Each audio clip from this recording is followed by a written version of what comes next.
बच्चों, तो कल हमने पढ़ी थी नज़म हमारी तारीख। आज उसी नज़म के हम सवालात व जवाबात करेंगे।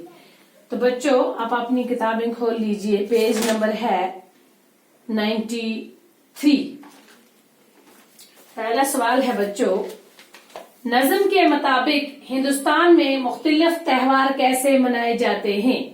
तो इस नज़म के मुताबिक हमने पढ़ा है तो हिंदुस्तान में त्योहार कैसे मनाए जाते हैं। तो पहले सवाल का जवाब है, इस नज़म के मुताबिक हिंदुस्तान में मुख्तलिफ किस्म के त्योहारों को बड़ी धूमधाम से मनाया जाता है। चाहे वो ईद हो, दिवाली हो, होली हो, हर एक त्योहार को बड़े पुरजोश तरीके से मनाया जाता है।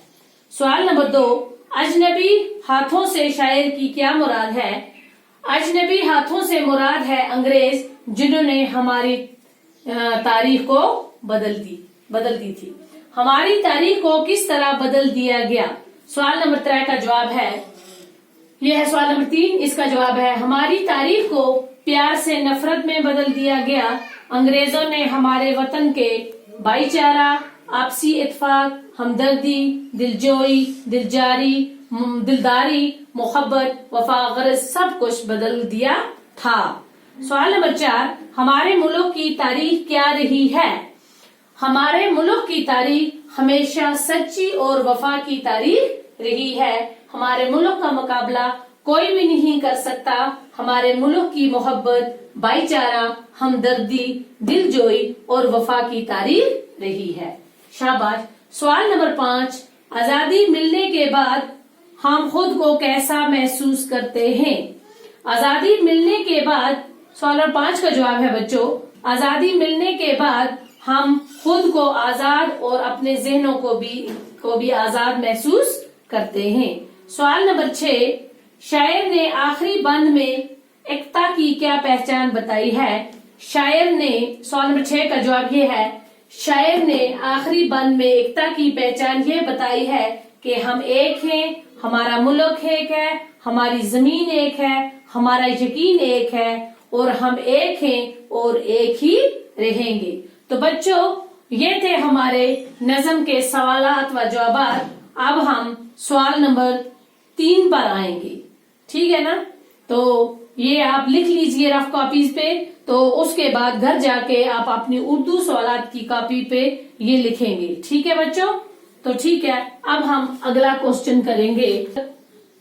3 है हमारे पास, नीचे लिखे हुए बंद को मुकम्मल कीजिए। पार्ट बे हमारे पास, नीचे लिखे हुए बंद को मुकम्मल कीजिए। तेरी डैश डैश है, कुरान है गीता का वर्क, तेरी तारीख। तो पहला बंद है हमारे पास, तेरी डैश डैश है, कुरान का गीता का वर्क। तो इस तरह इसमें लिखेंगे, तेरी तारीख है, कुरान का गीता का वर्क। तो दूसरा पार्ट है, आशिकी अमन डैश डैश के असूलों का डैश डैश, आशिकी अमन इन्हिसा डैश डैश के असूलों का, ठीक है। दहर से अपना मुकाबल कोई अब तक न डैश डैश, दहर से अपना मुकाबल कोई अब तक न उठा, अब तक न लीजिए, कोई गौतम कोई चिश्ती कोई डैश डैश न उठा, कोई नानक। Fill in the blanks. अब आगे है ये सवाल, नीचे लिखे हुए लफ्जों को जुमलों में इस्तेमाल करना है। उजाले, अजनबी, नफरत, चालाक, वफा, अमन, आजाद। ये होमवर्क है आपके लिए, ये घर से आप करके लाएंगे। ये जो लफ्ज लिखे हैं इनके जुमले आप बनाएंगे, ठीक है। जहां से आपको नहीं आएगा तो मैं आपकी मदद करूंगी। अब हमारे पास लास्ट क्वेश्चन है,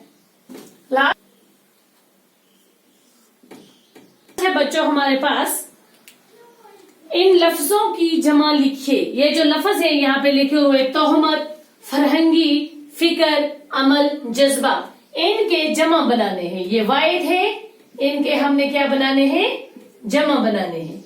ये हो गया वाहिद, यहाँ पे हमें लिखना है जमा। तो तोहमत का क्या आएगा बच्चों, शाबाश, तोहमतें भी आएगा, तोहमतों भी आएगा, ठीक है ना। तोहमतें, तोहमतों, फरहंगी, फरहंगों, फिक्र, फिक्रों, अमलों, जज्बा, जज्बों, नज़म थी हमारी तारीख, उसके सवाल व जवाबात। आज की दुनिया में अमन कायम रखने की कोशिश हो रही है, इसके लिए इत्तेहाद व इत्तफाकी बहुत जरूरी है। मतलब वतन में या मुल्क में अमन लाने के लिए किस चीज की जरूरी है? इसमें इत्तेफाक और इत्तेहाद की बहुत जरूरी है।